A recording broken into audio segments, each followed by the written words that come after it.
அற்புதரே புனிதரே அந்தோணியாரே, அற்புதரே புனிதரே அந்தோணியாரே, அதிசயத்தால் மக்களை கவர்ந்தவரே, அதிசயத்தால் மக்களை கவர்ந்தவரே, அற்புதரே புனிதரே அந்தோணியாரே, அற்புதரே புனிதரே அந்தோணியாரே.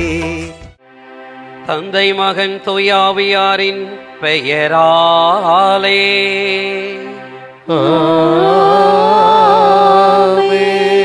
நம் ஆண்டவராகிய இயேசு கிறிஸ்துவின் அருளும் கடவுளின் அன்பும் தூயாவியாரின் நட்புறவும் உங்கள் அனைவரோடும் இருப்பதாக.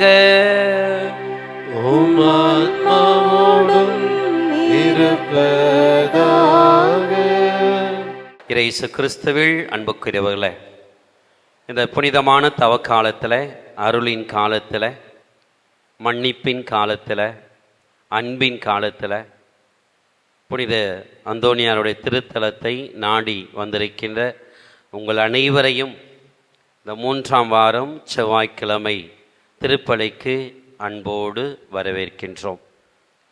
ஆண்டவர் இயேசு இந்த தவக்காலத்தில் நம்மையும் நம்முடைய குடும்பங்களையும் எல்லா நலன்களாலும் நன்மைகளாலும் நிரப்புகின்ற ஒரு செய்தியைத்தான் இந்த தவக்காலம் முழுவதும் நமக்கு தந்து கொண்டே இருக்கின்றார். இன்றைக்கும் மத்தேயு நற்செய்தி 18ஆம் அதிகாரம் 21 முதல் வசனத்தில் எப்படி நாம் பிறரை மன்னித்து கொண்டு வாழ வேண்டும், எப்படி நாம் மன்னித்தால் நம்முடைய வாழ்வு வளம் பெறும், ஆசீர்வதிக்கப்படும் என்பதையும் இந்த நற்செய்தி வாசகத்தில் அருமையாக நமக்கு எடுத்துரைக்கின்றான். ஆகவே இன்றைய முதல் வாசகத்தில் இஸ்ரேல் மக்கள் எல்லாவற்றையும் இழந்து போனது காரணமே அவருடைய பாவங்கள், பகையும் வெறுப்பும் தான். அந்த பகையினாலும் வெறுப்பினாலும் எல்லாவற்றையும் இழந்து, ஏன் ஆலயங்களை கூட இழந்து ஆராதிக்க இடமில்லாத மக்களாக வாழ்ந்தார்கள் என்று இந்த முதல் வாசகம் சொல்லுகின்றது. மீண்டும் ஒரு முறை நம்முடைய பகை, வெறி, கோபம், ஆணவம் இவற்றையெல்லாம் நினைத்து பார்த்து, ஆண்டவரே இப்பேற்பட்ட தீமையிலிருந்து என் வாழ்வுக்கு விடுதலை தந்து மன்னித்து கொண்டு அன்பு செய்கின்ற ஒரு மனிதனாக இந்த உலகத்தில் வாழ, உம்முடைய தெய்வீக மன்னிப்பை ஒவ்வொரு நிமிடமும் சுவைத்து பார்த்து கொண்டிருக்கின்ற நான், அதே போல பிறரையும் மன்னித்து கொண்டு வாழ எனக்கு வரம் தாரும் என்று சொல்லி கண்களை மூடி ஒரு நிமிடம் ஜெபிப்போம். எல்லாம் வல்ல இறைவனிடமும் சகோதர சகோதரிகளே உங்களிடமும் நான் பாவி என ஏற்றுக்கொள்கிறேன். ஏனெனில் என் சிந்தனையாலும் சொல்லாலும் செயலாலும் கடமைகள் தவறியதாலும் பாவங்கள் பல செய்தேன். என் பாவமே, என் பாவமே, என் பெரும் பாவமே. ஆகையால் எப்பொழுதும் கன்னியான புனித மரியாவையும் வானதூதர் புனிதர் அனைவரையும் சகோதர சகோதரிகளே உங்களையும் நாம் இறைவனாகிய ஆண்டவரிடம் எனக்காக வேண்டிக்கொள்ள மன்றாடுகின்றேன். எல்லாம் வல்ல இறைவன் நம்மீது இரக்கம் வைத்து நம் பாவங்கள் குற்றங்குறையெல்லாம் மன்னித்து நம்மை புனித வாழ்வுக்கு அழைத்து செல்வாராக. ஆமென்.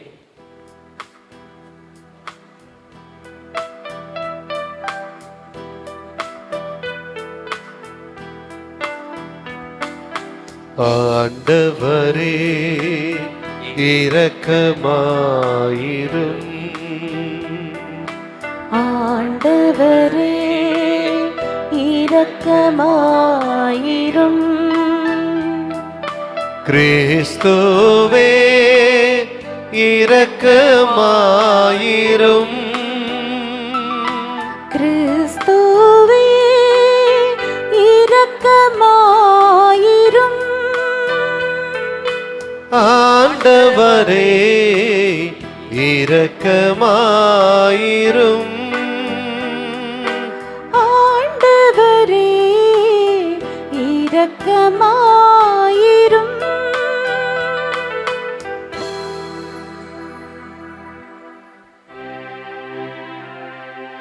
மன்றாடுவோமாக.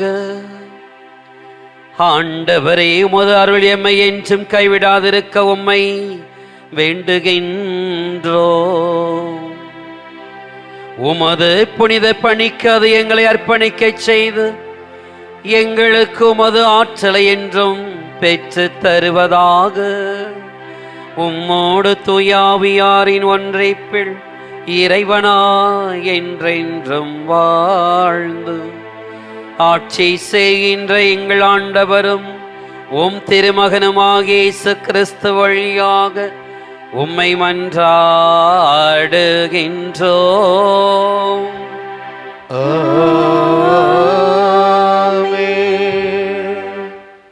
முதல் வாசகம். நொறுங்கிய உள்ளமும் தாழ்வுற்ற மனமும் கொண்ட நாங்கள் ஏற்றுக்கொள்ளப்படுவோமாக. இறைவாக்கினர் தானியேல் நூலிலிருந்து வாசகம். அதிகாரம் 1, திருவசனங்கள் 2 மற்றும் 11 முதல் 19 முடிய. அந்நாள்களில் அசரியா நெருப்பின் நடுவில் எழுந்து நின்று உரத்த குரலில் பின்வருமாறு மன்றாடினார். உமது பெயரை முன்னிட்டு எங்களை என்றும் கைவிட்டு விடாதீர். உமது உடன்படிக்கையை முறித்து விடாதீர். உம் அன்பர் ஆபிரகாமை முன்னிட்டும் உம் ஊழியர் ஈசாக்கை முன்னிட்டும் உம் தூயவர் இஸ்ராயேலை முன்னிட்டும் உம் இரக்கம் எங்களை விட்டு நீங்கச் செய்யாதீர்.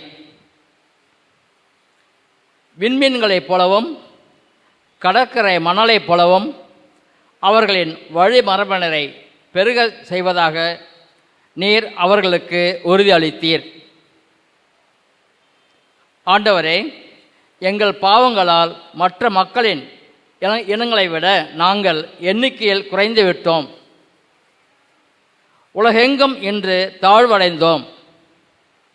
இப்பொழுது எங்களுக்கு மன்னர் இல்லை, இறைவாக்கினர் இல்லை, தலைவர் இல்லை, எரிபலி இல்லை, எந்த பலியும் இல்லை, காணிக்கை பொருளோ தூபமோ இல்லை.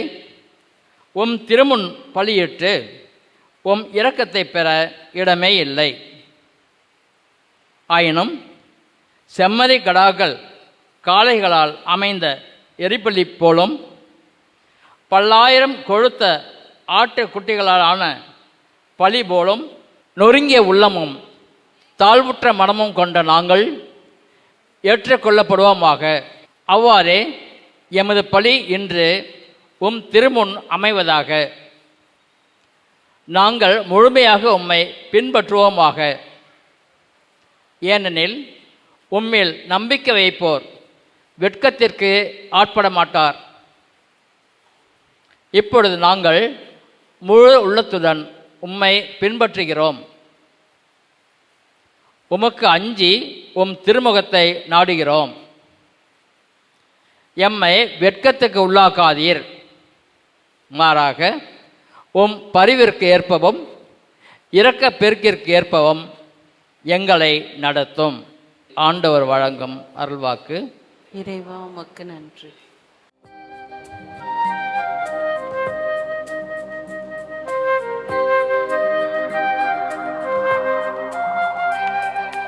ஆண்டவரே, உமது இரக்கத்தையும் உமது பேரன்பையும் நினைத்தருளும். ஆண்டவரே, உமது இரக்கத்தையும் உமது பேரன்பையும் நினைத்தருளும். ஆண்டவரே, உமது இரக்கத்தையும் உமது பேரன்பையும் நினைத்தருளும். ஆண்டவரே, உம் பாதைகளை நான் அறியச் செய்தருளும். உம் வழிகளை எனக்கு கற்பித்து தாரும். உமது உண்மை நெறியில் என்னை நடத்தி என்னை கற்பித்தருளும். ஏனெனில் நீரே என் மீட்பராம் கடவுள். ஆண்டவரே, உமது இரக்கத்தையும் உமது பேரன்பையும் நினைந்தருளும். ஆண்டவரே, உமது இரக்கத்தையும் உமது பேரன்பையும் நினைந்தருளும். ஆண்டவரே, உமது இரக்கத்தையும் உமது பேரன்பையும் நினைந்தருளும். ஏனெனில் அவை தொடக்கத்து முதல் உள்ளவை. உமது பேரன்புக்கேற்ப என்னை நினைந்தருளும். ஏனெனில் ஆண்டவரே நீரே நல்லவர். ஆண்டவரே உமது இரக்கத்தையும் உமது பேரன்பையும் நினைந்தருளும். ஆண்டவரே உமது இரக்கத்தையும் உமது பேரன்பையும் நினைந்தருளும். ஆண்டவர் நல்லவர், நேர்மையுள்ளவர். ஆகையால் அவர் பாவிகளுக்கு நல்வழியை கற்பிக்கின்றார். எளியோரை நேரிய வழியவர் நடத்துகின்றார். எளியோருக்கு தமது வழியை கற்பிக்கின்றார்.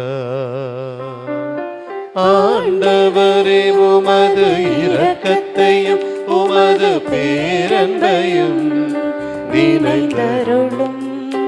ஆண்டவரே உமது இரக்கத்தையும் உமது பேரன்பையும் நினைந்தருளும்.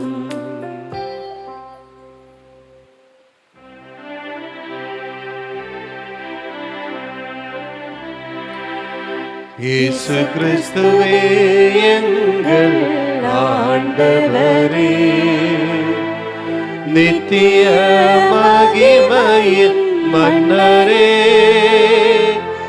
உம்மை வாழ்த்துகின்றோம்.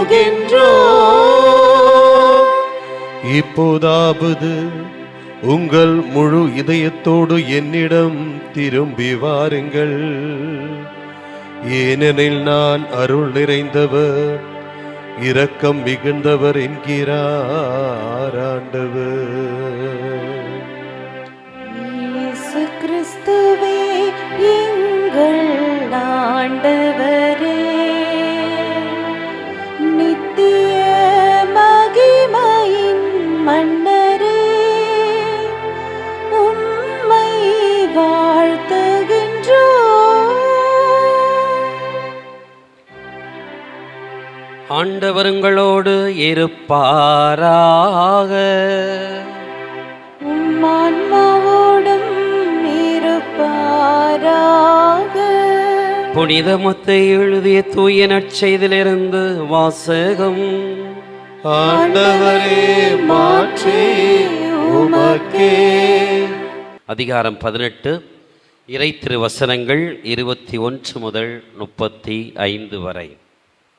பின்பு பேதுரு இயேசுவை அணுகி, ஆண்டவரே, என் சகோதர சகோதரிகளுள் ஒருவர் எனக்கு எதிராக பாவம் செய்து வந்தால் நான் எத்தனை முறை அவரை மன்னிக்க வேண்டும்?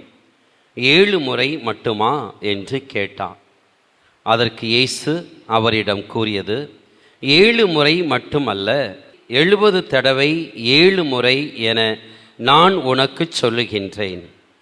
விண்ணரசை பின்வரும் நிகழ்ச்சிக்கு ஒப்பிடலாம். ஒரு அரசர் தம் பணியாளர்களிடம் கணக்கு கேட்க விரும்பினார்.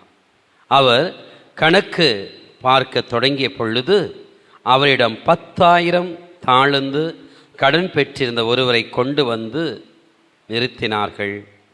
அவன் பணத்தை திருப்பி கொடுக்க இயலாத நிலையில் இருந்தான். தலைவரோ அவனையும் அவன் மனைவி மக்களோடு அவனுக்குரிய உடைமைகள் யாவற்றையும் விற்று பணத்தை திருப்பி அடைக்க ஆணையிட்டார். உடனே அப்பணியாள் அவர் காலில் விழுந்து பணிந்து, என்னை பொறுத்து கொள்க, எல்லாவற்றையும் உமக்கு திருப்பி தந்து விடுகின்றேன் என்றான். அப்பணியாளரின் தலைவர் பரிவு கொண்டு அவனை விடுவித்து அவனது கடன் முழுவதையும் தள்ளுபடி செய்தான். ஆனால் அப்பணியாள் வெளியே சென்றதும் தன்னிடம் 100 தெனாரியம் கடன் பட்டிருந்த ஒரு பணியாளரை ஒருவரை கண்டு, நீ பட்ட கடனை திருப்பித்தா என கூறி அவரை பிடித்து கழுத்தை நெரித்தான். உடனே அவனுடைய உடன் பணியாளர் காலில் விழுந்து என்னை பொறுத்து கொள்க, நான் திருப்பி கொடுத்து விடுகின்றேன் என்று அவனை கெஞ்சி கேட்டார். ஆனால் அவன் அதற்கு இசையாது கடனை திருப்பி அடைக்கும் வரை அவரை சிறைச்சாலையில் அடைத்தான். அவருடைய உடன் பணியாளர் நடந்ததை கண்டபோது மிகவும் வருந்தி தலைவரிடம் போய் நடந்ததையெல்லாம் விளக்கி கூறினார்கள். அப்போது தலைவர் அவனை வரவழைத்து, பொல்லாதவனே, நீ என்னை வேண்டிக் கொண்டதால் அந்த கடன் முழுவதையும் உனக்கு தள்ளுபடி செய்தேன். நான் உனக்கு இரக்கம் காட்டியது போல நீயும் இரக்கம் காட்டியிருக்க வேண்டும் அல்லவா என்று கேட்டான். அத்தலைவர் சினம் கொண்டவராய் அனைத்து கடனையும் அவன் அடைக்கும் வரை அவனை வதைப்போரிடம் ஒப்படைத்தார். உங்களுள் ஒவ்வொருவரும் தம் சகோதர சகோதரிகளை மனமாற மன்னிக்காவிட்டால் விண்ணுலகில் இருக்கும் என் தந்தையும் உங்களை மன்னிக்க மாட்டார். ஆண்டவரின் அருள்வாக்கு. கிறிஸ்துவே உமக்கு புகழ். இயேசு கிறிஸ்துவில் அன்புக்குரியவர்களே, இந்த தவக்காலத்தில் அதிகமாக ஜெபிக்கின்றோம். அந்த ஜெபம் கேட்கப்பட நாம் ஒருவரை மன்னிக்க வேண்டும் என்று பார்த்தோம். இரவும் பகலும் குடும்பத்துக்காக உழைத்து கொண்டிருக்கின்றோம். அந்த உழைப்பை ஆண்டவர் ஆசீர்வதிக்க வேண்டும் என்றால் நாம் ஒருவரை மன்னித்து கொண்டு உழைக்கின்ற பொழுது அந்த உழைப்பு ஆசீர்வதிக்கப்படும் என்று பார்த்தோம். மூன்றாவதாக, நம்முடைய பாவங்கள் மன்னிக்கப்பட வேண்டும் என்றால் நாம் மற்றவருடைய பாவத்தை மன்னித்தாக வேண்டும் என்று பார்த்தோம். அந்த மூன்றாவது கருத்தை தான் இன்றைய நற்செய்தி வாசகம் முன்வைக்கின்றது. நான் உன்னுடைய தவறுகளை, அதிகமான தவறுகளை மன்னித்தேன், நீ ஏன் உன்னுடைய உடன் பணியாளருடைய சிறிய தவறுகளை மன்னிக்கவில்லை, மன்னிக்க மறந்தாய் என்று கேட்கின்ற தலைவரை இந்த நற்செய்தி வாசகம் அருமையாக எடுத்துரைக்கின்றது. அன்புக்குரியவர்களே, வெறுப்பும் வைராக்கியமும் பகை உணர்வும் நம்முடைய உள்ளத்தில் இருக்கின்ற பொழுது அது நம்மை நாமே சிறைக்குள் அடைத்து வைப்பதற்கு சமம். வெறுப்பு என்ற சிறைக்குள் இருக்கின்ற நாம் அந்த சிறைச்சாலையிலிருந்து வெளிவருவதற்கான ஒரே ஒரு வழி என்னவென்றால் மன்னிப்பு தான். மன்னித்து கொண்டு அன்பு செய்வதன் வழியாகத்தான் அந்த வெறுப்பு என்ற, வைராக்கியம் என்ற, பகை என்ற அந்த சிறைச்சாலையிலிருந்து நாம் நம்மையே வெளியே கொண்டு வர முடியும். இல்லை என்றால் வாழ்நாள் முழுவதும் அந்த சிறையில் கடந்து நாம் நம்மை அழித்து கொள்ள வேண்டிய சூழ்நிலைக்கு நாம் தள்ளப்படுவோம் என்பதை இயேசு இந்த ஓமை வழியாக நமக்கு அருமையாக கற்றுத்தருகின்றார். ஆகவே பிறரை நாம் மன்னிக்க வேண்டும் என்று நாம் பார்த்தோம். எப்படி மன்னிப்பது, எப்படி நாம் பிறரை மன்னிக்க வேண்டும் என்பதைத்தான் இறை வார்த்தை நமக்கு மிகவும் ஆழமாக கற்றுத்தருகின்றது. இந்த நற்செய்தி வாசகத்தில் இயேசு அருமையாக சொல்கின்றார், 70 முறை 7 முறை அல்ல, மாறாக நாம் பேதுரு கேட்கின்றார், ஆண்டவரே, எனக்கு எதிராக தீமை செய்தவர்களை நான் எத்தனை முறை மன்னிக்க வேண்டும்? 7 முறையா என்று கேட்டபோது இயேசு அதற்கு பதில் சொல்கின்றார், 7 முறை அல்ல, 70 தடவை 7 முறை என்று இயேசு சொல்லுகிறார். அப்படின்னா என்ன, 490 தடவை மன்னிக்க வேண்டும் என்றால் இயேசு சொல்லுகின்றார்? இல்லை, எப்படி நாம் மன்னிக்க வேண்டும் என்பதை கற்றுத்தருகின்றார். அதாவது புத்தியில் நாம் மன்னிக்கக்கூடாது, இருதயத்திலிருந்து மன்னிக்க வேண்டும். எப்போது நீ மன்னித்தாயாலும் அதை இருதயத்திலிருந்து மன்னிப்பது போல நீ மன்னித்தாய் என்றால் 1000 தடவை தவறு செய்துவிட்டு 1001வது தடவை வந்து மன்னிப்பு கேட்கும்போது முதல் தடவை எப்படி மன்னித்தோமோ அதே போல நாம் மன்னிப்போம். காரணம், அதற்கு முன்பு இருந்ததையெல்லாம் மன்னித்து மறந்து விட்டோம், அது நினைவிலே இல்லை. ஆகவே நாம் முதல் தடவை மன்னிப்பது போல நம்மால் மன்னிக்க முடியும் என்று இயேசு நமக்கு கற்றுத்தர. ஆகவே நாம் பிறரை மன்னிக்கின்ற பொழுது புத்தியில் மன்னிக்கக்கூடாது. புத்தியில் மன்னித்தோம் என என்ன செய்வோம்? இது 5வது தடவை, இது 10வது தடவை, இது 20வது தடவை இது 100வது தடவை அப்படி சொன்னோம்னா என்ன அர்த்தம்? அதுக்கு முன்னாடி செய்ததெல்லாம் மறக்கவே இல்லை, மனசுக்குள்ளே தான் வச்சிருக்கிறோம். அதனால தான் இது 100வது தடவை என்று நான் சொல்லும்போது அதற்கு முன்னாடி செய்த 99 தடவை செய்த தவறுகளையும் என் மனதில் நான் கணக்கு வைத்திருக்கின்றேன். கணக்கு வைத்து தக்க நேரம் பார்த்து பழி தீர்ப்பதற்காக நான் என்னுடைய மனதிலே கணக்கு, உள்ளத்தில் என்னுடைய புத்தியிலே கணக்கு வைத்து கொண்டிருக்கின்றேன்.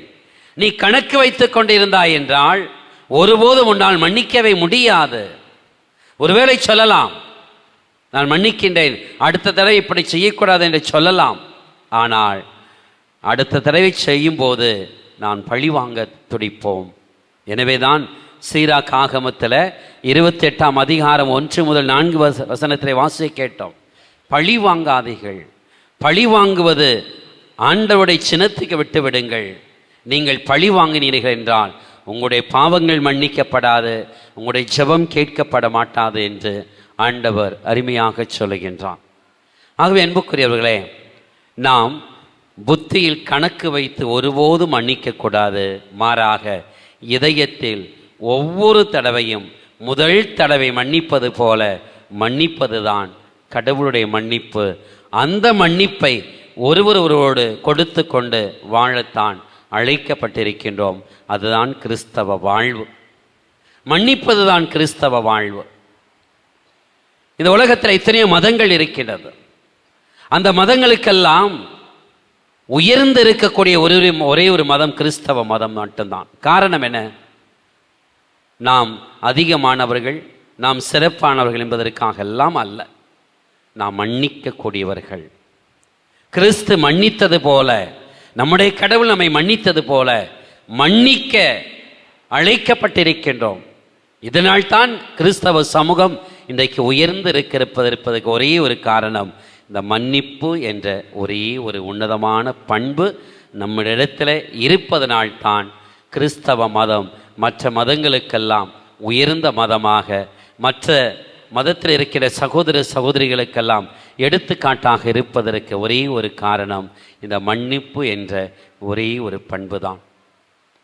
1995ஆம் ஆண்டு போபால் மறை மாவட்டத்தில் உதயநகர் என்று சொல்லக்கூடிய ஒரு பங்கில் பணியாற்றி கொண்டிருந்த ஒரு அருள் சகோதரி தான் அருள் சகோதரி ராணி மரியா. இன்றைக்கு அவர்களுக்கு புனித பட்டம் கொடுக்கப்பட்டிருக்கின்றது. சமுந்தர் சிங் என்று சொல்லக்கூடிய ஒரு மனிதன் ஓடிக்கொண்டிருக்கின்ற பஸ்ஸிலே அவர்களை அந்த அருள் சகோதரியை கீழே தள்ளி அவர்கள் மீது பாய்ந்து 51 தடவை கத்தியால் குத்துகின்றான்.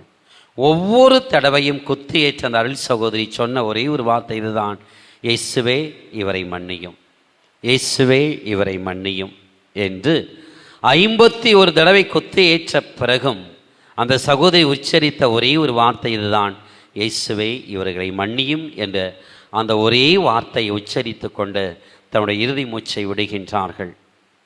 அன்புக்குரியவர்களே, என்ன நடந்தது தெரியுமா? அந்த சமுந்தர் சிங்கை சிறைச்சாலையில் சென்று அந்த அருள் சகோதரியுடைய மூத்த சகோதரி, அதே சபையில் அருள் சகோதரியாக இருக்கின்றார்கள். அவர்கள் தங்களுடைய பெற்றோர்களை அழைத்து கொண்டு சிறைச்சாலையில் சென்று இந்த சமுந்தர் சிங் என்று சொல்லக்கூடிய அந்த சகோதரனை சென்று கண்டு, நாங்கள் உன்னை மன்னித்து விட்டோம், உன்னை எங்களுடைய சகோதரனாக எங்கள் குடும்பத்தில் ஒரு நபராக நாங்கள் ஏற்றுக்கொள்கின்றோம் என்று சொல்லி அவரை ஏற்றுக்கொள்கின்றார்கள். ஏற்றுக்கொண்டது அடையாளமாக அந்த அருள் சகோதரி அவனுடைய கையிலே ராக்கி கட்டுகின்றார்கள். ராக்கியை கட்டிவிட்டு அந்த அருள் சகோதரி சொல்வார்கள், தம்பி, நீ எப்போது விடுதலை பெறுகின்றாயோ நிச்சயமாக உனக்கு விடுதலை உண்டு. நீ விடுதலை பெற்றவுடன் எங்கள் வீட்டுக்கு வர வேண்டும், கேரளாவுக்கு எங்கள் வீட்டுக்கு வர வேண்டும் என்று சொல்லி ஒரு அழைப்பை கொடுக்கின்றார்கள்.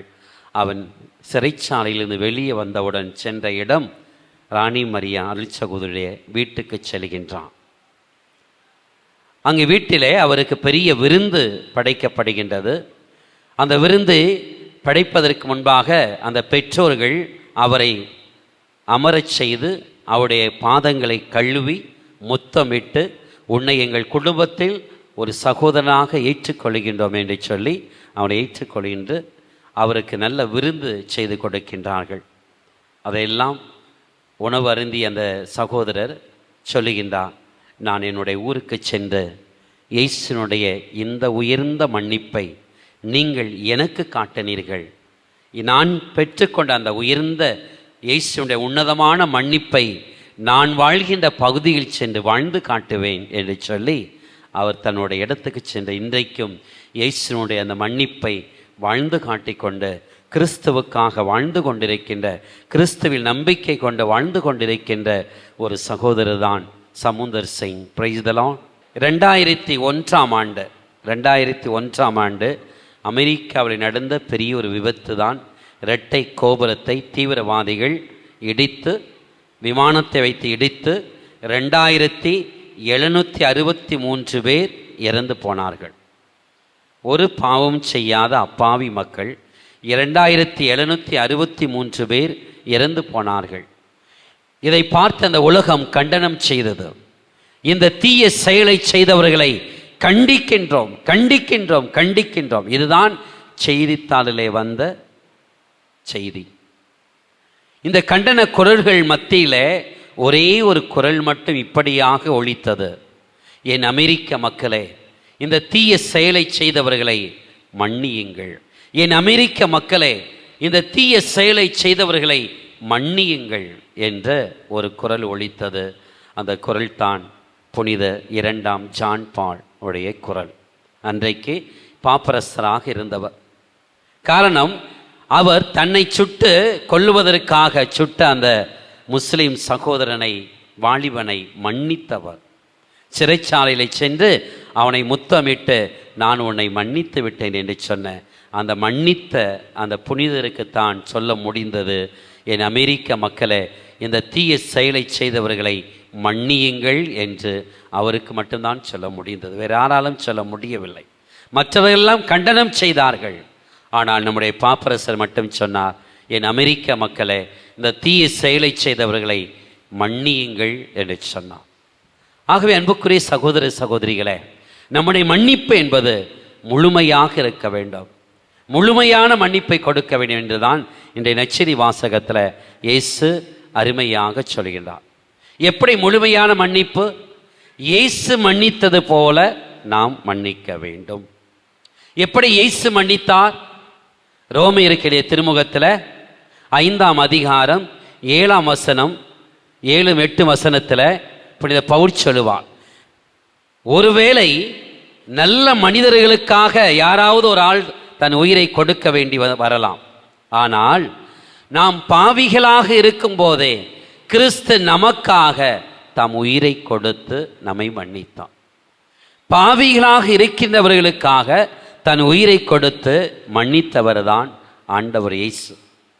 இந்த மன்னிப்பைத்தான், இந்த உன்னதமான மன்னிப்பைத்தான் லூக்கா நற்செய்தி 23ஆம் அதிகாரம் 34வது வசனத்தில் வாசித்தோம். அவர் தன்னை கொடூரமாக துன்புறுத்தியவருடைய பக்கம் நின்று கொண்டு, பிதாவே, இவர்கள் தெரியாமல் செய்தார்கள், ஆகவே இவர்களை மன்னியும் என்று சொன்னார். தெரியாமல் செய்தார்கள்.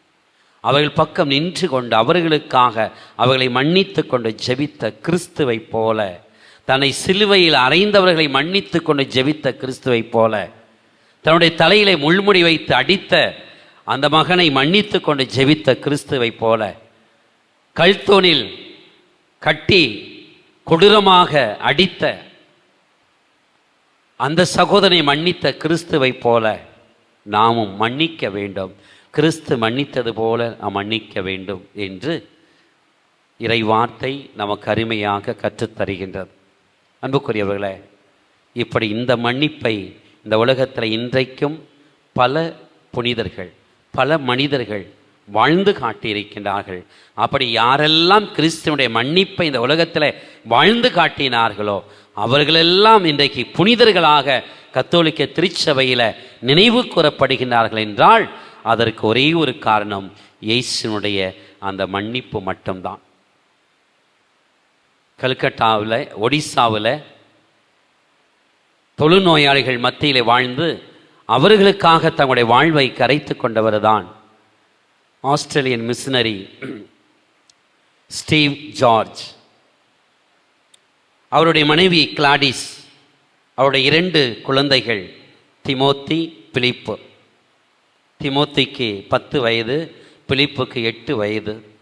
இருவரும் தங்களுடைய அப்பாவோடு வெளியே சென்று விட்டு ஜீப்பில் வந்து கொண்டிருந்த போது அந்த ஜீப்பை வெளியிலிருந்து பூட்டி விட்டு தீ வைத்து கொளுத்தி உயிரோடு அவர்கள் துடிக்க இறந்தார்கள். 3 பேரும் பச்சிலம் குழந்தைகள்.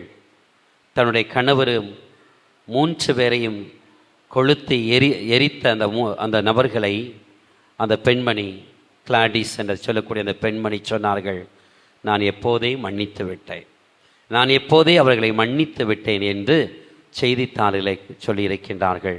அன்புக்குரியவர்களே, தன்னுடைய கணவனையும் 2 குழந்தைகளையும் உயிரோடு எரித்து கொன்றவர்களை மன்னித்த அந்த பெண்மணி கிறிஸ்துவனுடைய மன்னிப்புக்கு இன்றைக்கும் சான்று பகிர்ந்து கொண்டு வாழ்ந்து கொண்டிருக்கின்றார்கள். மனித வாழ்க்கை என்பது பகைமையோடும் வெறுப்போடும் வாழ்வதல்ல, மன்னித்து கொண்டு அன்புறவில் வாழ்வதுதான் உண்மையான கிறிஸ்தவத்தின் அடையாளம் என்பதை வாழ்ந்து காட்டிய ஒரு பெண்மணிதான் அவர்கள். ஆகவே மன்னிப்பு என்பது ஒரு நற்செய்தியை பரப்புவது, நற்செய்தியை விதைப்பது, ஆண்டவர் இயேசுவினுடைய வார்த்தைகளை விதைப்பதுதான் மன்னிப்பு என்பது. நீங்கள் எங்கெல்லாம் மன்னிப்பை கொடுக்கின்றீர்களோ அங்கெல்லாம் நற்செய்தியை விதைக்கின்றீர்கள். ஆண்டவர் இயேசுவினுடைய வார்த்தையை விதைத்து கொண்டிருக்கின்றோம். இயேசு அருமையாக சொன்னார், நல்ல நிலத்தில் விதைந்த விதைகள் 100 மடங்கு பலன் தரும் என்று.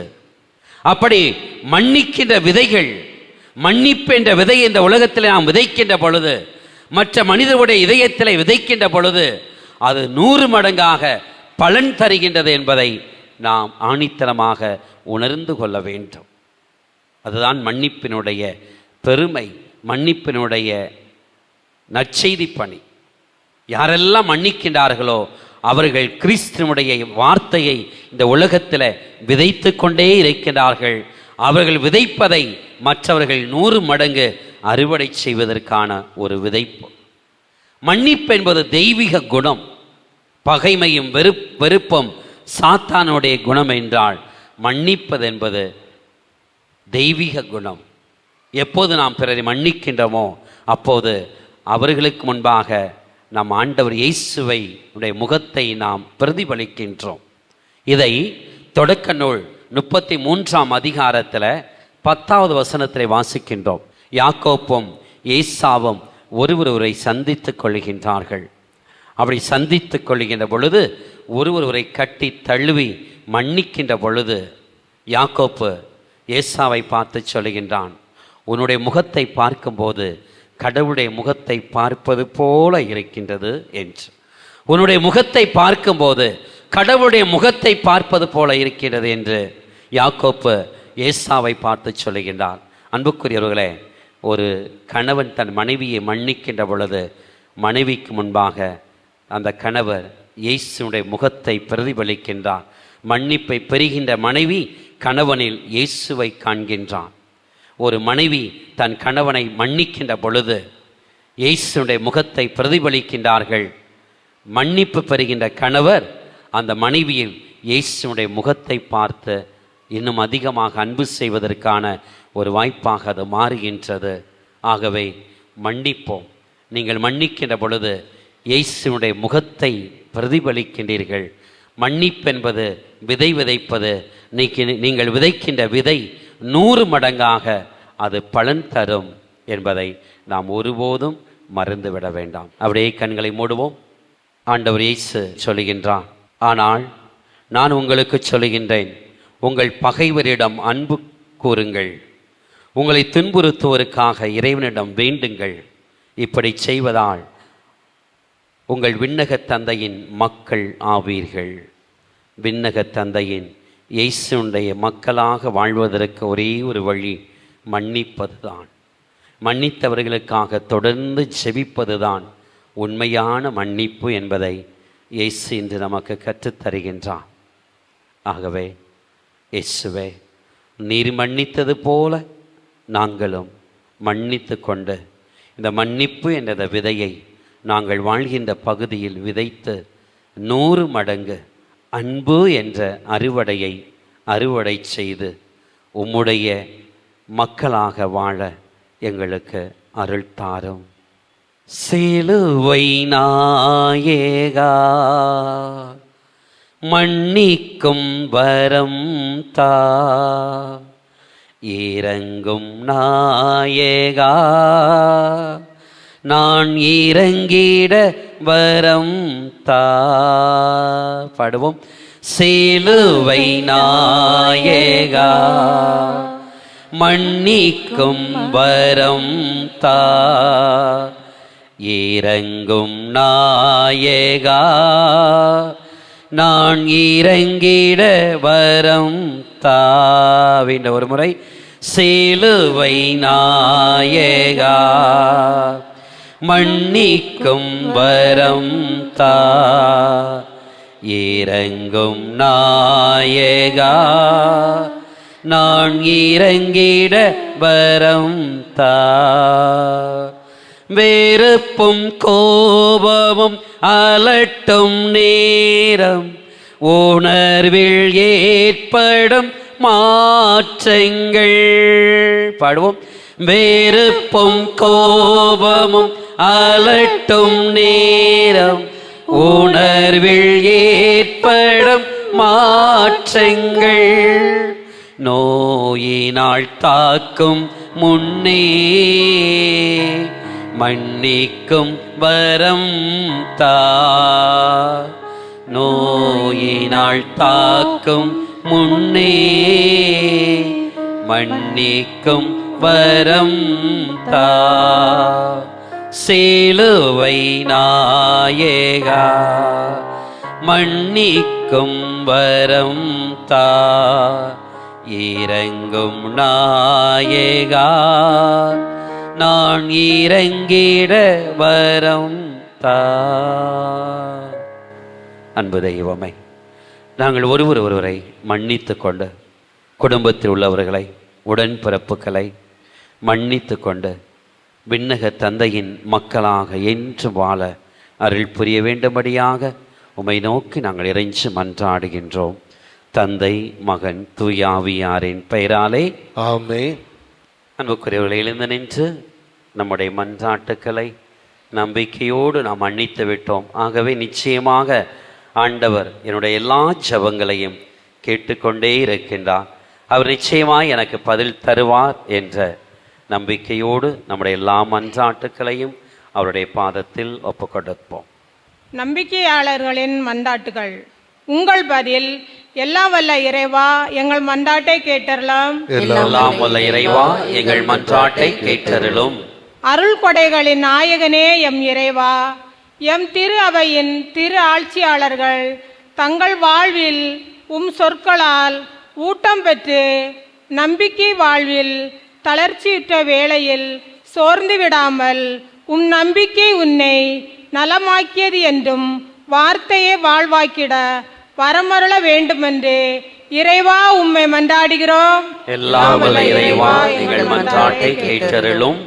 அன்பின் அரசரே இறைவா, நாட்டை ஆளும் தலைவர்கள் தன்னலம் கருதாமல் நாட்டு மக்கள் மீது கவனம் செலுத்தி அவர்களின் தேவைகளை நிறைவேற்றவும் எவ்விதமான பாகுபாடுகளும் ஏற்றத்தாழ்வுகளும் இல்லாமல் தேவையில் இருப்போர் அனைவருக்கும் அவர்களின் குறைகளை நீக்கி மனமகிழ்வினை ஏற்படுத்த வேண்டிய நல்ல உள்ளத்தை அளித்தரல வேண்டுமென்று உம்மை மன்றாடுகிறோம். எல்லாம் வல்ல இறைவா எங்கள் மன்றாட்டை கேட்டருளும். வாழ்வை வழங்கும் தந்தையே இறைவா, இதுவே தகுந்த காலம், இன்றே மீட்பு நாள் என்று அழைத்தீரே. நாங்கள் கிறிஸ்துவின் தூதர்களாய் இருக்கிறோம் என்பதை உணர்ந்து இந்த தவக்காலத்தை நன்கு பயன்படுத்தி கடவுளோடு ஒப்புரவாகி இயேசு கிறிஸ்துவிற்கு ஏற்புடையவர்களாய் மாற நல்ல மனநிலையை தந்திட வேண்டுமென்று இறைவா உம்மை மன்றாடுகிறோம். எல்லாம் வல்ல இறைவா எங்கள் மன்றாட்டை கேட்டருளும்.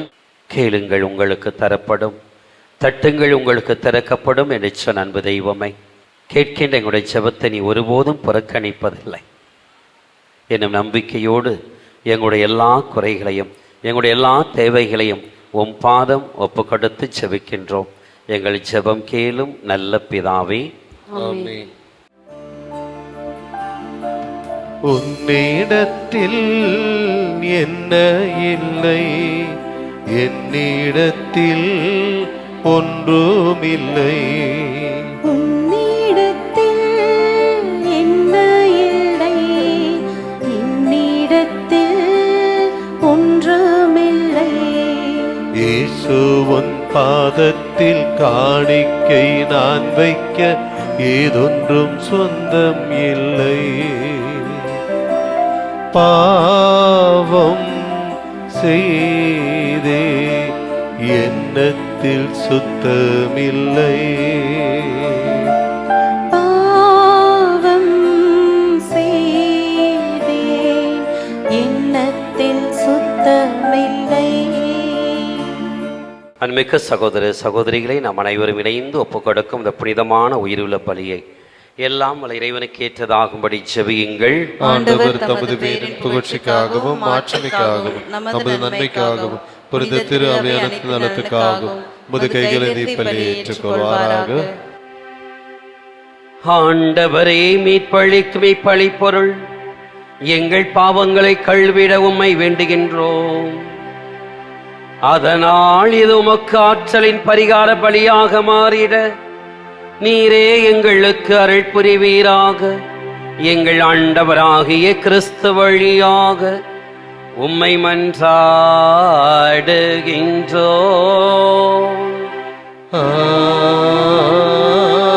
ஆமென். ஆண்டவர் உங்களோடு இருப்பாராக. உம் ஆன்மாவோடும் இருப்பாராக. இதயங்களை மேலே எழுப்புங்கள்.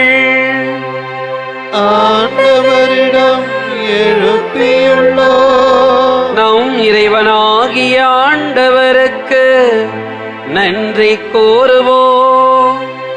அது தகுதியும் நீதியுமானது.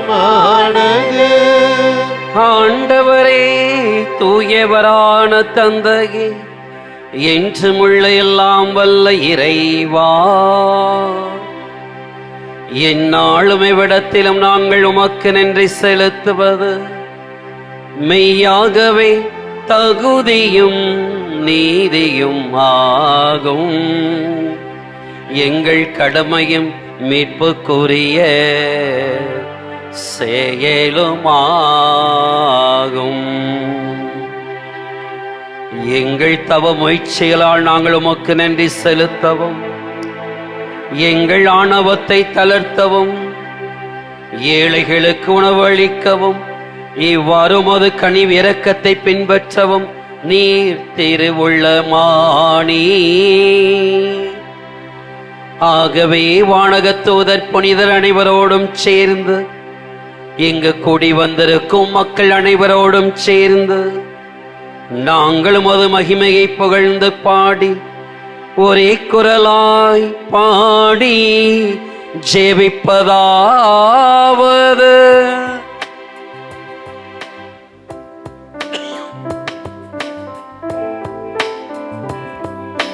தூயவர் தூயவர் தூயவர் வான்படைகளின் கடவுளாம் ஆண்டவர்.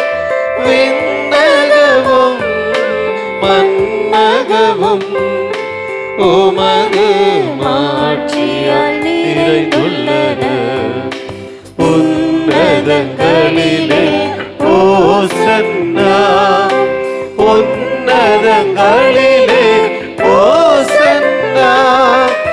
ஆண்டவர் பெயரால் வருகிறவர் ஆசி பெற்றவர். உன்னதங்களிலே ஓசன்னா, உன்னதங்களிலே ஓசன்னா.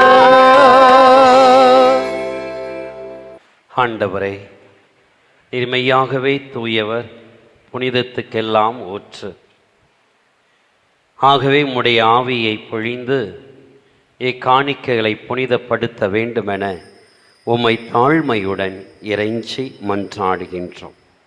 இவ்வாறு எங்கள் ஆண்டவர் இயேசு கிறிஸ்துவின் உடலும் இரத்தமுமாக இவை எங்களுக்கு மாறுவனவாக. அவர் பாடுபட உளம் கனிந்து தம்மை கையளித்த போது அப்பத்தை எடுத்து உமக்கு நன்றி செலுத்தி அதை பிட்டு தம் சீடர்களுக்கு அளித்து அவர் கூறியதாவது: அனைவரும் இதிலிருந்து பெற்று உண்ணுங்கள், ஏனெனில் இது உங்களுக்காக கையளிக்கப்படும் என் உடல்.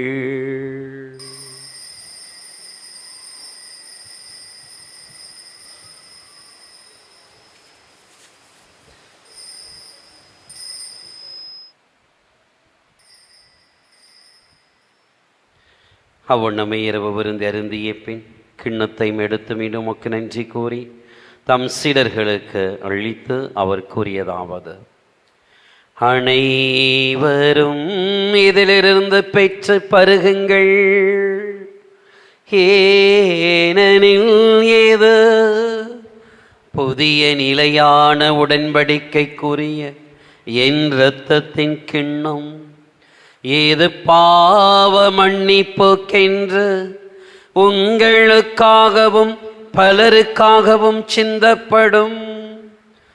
இதை என் நினைவாக செய்யுங்கள்.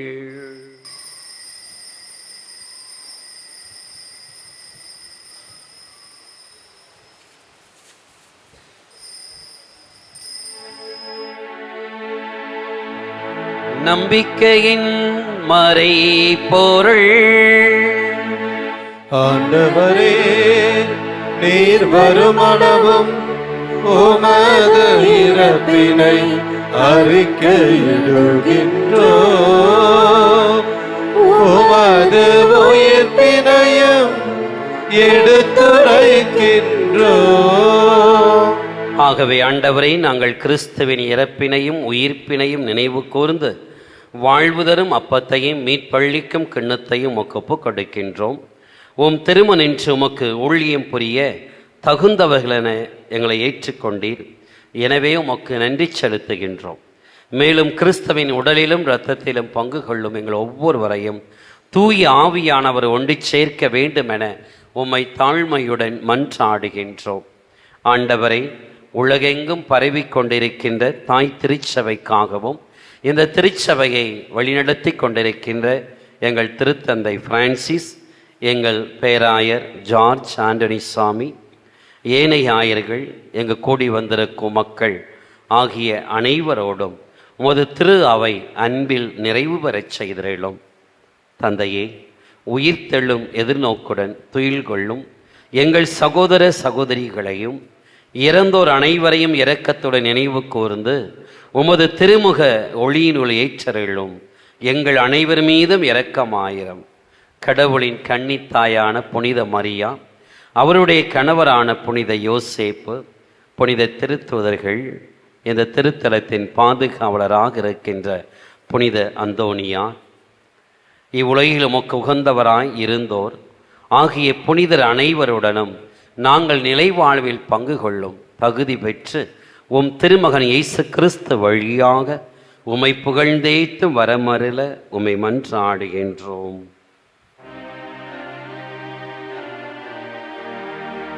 இவர் வழியாக இவரோடு இவரில் எல்லாம் வல்ல இறைவனாகிய தந்தையே, தூய ஆவியாரின் ஒன்றைப்பில் எல்லா புகழும் ஆட்சியும் என்றென்றும் உமக்கு உரியதே. ஆமென், ஆமென், ஆமென். மீட்பரின் கட்டளையால் கற்பிக்கப்பட்டு இறை படிப்பினையால் பயிற்சி பெற்ற நாம் துணிந்து பாடுவோம். விண்ணுலகில் இருக்கின்ற எங்கள் தந்தையே, உமது பெயர் தூயதென போற்ற பெறுக. உமது ஆட்சி வருக.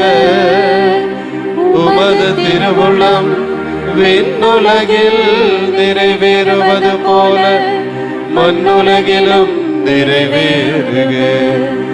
எங்கள் அன்றாட உணவை இன்று எங்களுக்கு தாரும். எங்களுக்கு எதிராக குற்றம் செய்வோரை நாங்கள் மன்னிப்பது போல எங்கள் குற்றங்களை மன்னியும். எங்களை சோதனைக்கு உட்படுத்தாதேயும், தீமையிலிருந்து எங்களை விடுவித்தருளும். ஆண்டவரே, தீமை அனைத்திலிருந்தும் எங்களை விடுவித்து எங்கள் வாழ்நாளிலும் அது அமைதியை கனிவுடன் அருள உம்மை மன்றாடுகின்றோம். உமது இரக்கத்தின் உதவியால் நாங்கள் பாவத்தில் இருந்து எப்போதும் விடுதலை பெற்று யாதொரு கலக்கமுமின்றி நலமாயிருப்போமாக.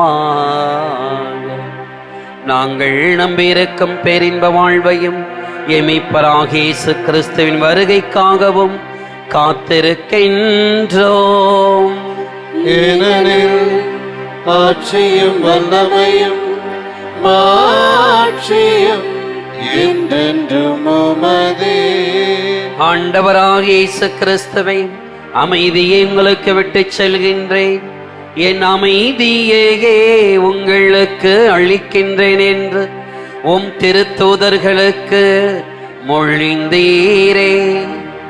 எங்கள் பாவங்கள் குற்றம் குறைகளை பாராமல் உமது திரு அவையின் நம்பிக்கையை கண்ணோக்கி உமது திருவுளத்திற்கு ஏற்ப அதற்கு அருளையும் அமைதியையும் ஒற்றுமையையும் அளித்தருள்வீராக. என்றென்றும் வாழ்ந்து ஆட்சி செய்கின்றவர் நீரே.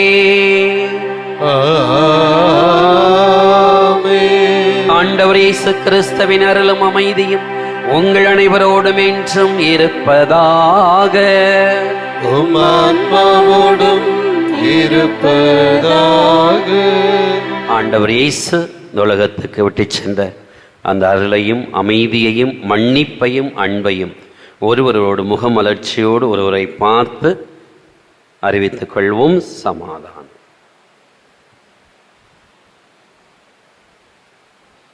உலகின் பாவங்களை போக்கும் இறைவனின் செம்மறியே, எங்கள் மேல் இரக்கமாயிரும். உலகின் பாவங்களை போக்கும் இறைவனின் செம்மறியே, எங்கள் மேல் இரக்கமாயிரும். உலகின் பாவங்களை போக்கும் இறைவனின் செம்மறியே, எங்களுக்கு அமைதி அளித்தருளும். இதோ ஆண்டவராக இயேசு கிறிஸ்து உலகின் பாவங்கள் அனைத்தையும் போக்க வந்த செம்மறி. 7 முறை அல்ல 70 முறை 7 தடவை நீங்கள் மன்னிக்க வேண்டும். இதயத்திலிருந்து முழுமையாக மன்னிக்க வேண்டும் என்று கற்றுத்தந்த அன்பு தெய்வம். இவரை விருந்துக்கு அழைக்கப்பட்டிருக்கின்ற நாம் அனைவரும் பேறு பெற்றோர். ஆண்டவரே, நீர் என் நிலத்தில் இருந்தருள நான் தகுதியற்றவன். நான் ஒரு வார்த்தை மட்டும் சொல்லியுள்ளேன், எனது ஆன்மா நலமடையும். கிறிஸ்துவின் உடலும் இரத்தமும் நம்மை காத்து நிலை வாழ்வுக்கு அழைத்துச் செல்வதாக. ஆமென். மன்றாடுவோமாக. ஆண்டவரே, உமது புனித மறை நிகழ்வுகள் பங்கு கொண்ட எங்களுக்கு வாழ்வளிக்க உம்மை வேண்டுகின்றோம். அதே போன்று எங்களுக்கு பாவ மன்னிப்பையும் ஆதரவை மது அளிப்பதாக எங்கள் ஆண்டவராகிய கிறிஸ்து வழியாக உம்மை மன்றாடுகின்றோம்.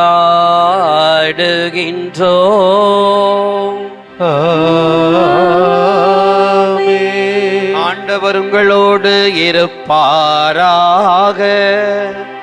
உம் ஆத்மாவோடும் இருப்பாராக.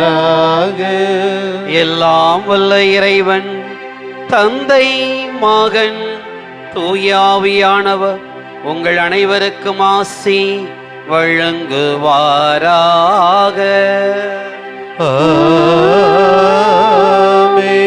சென்று வாழுங்கள், திருப்பலி நிறைவேறிற்று. இறைவனுக்கு நன்றி. நன்றி.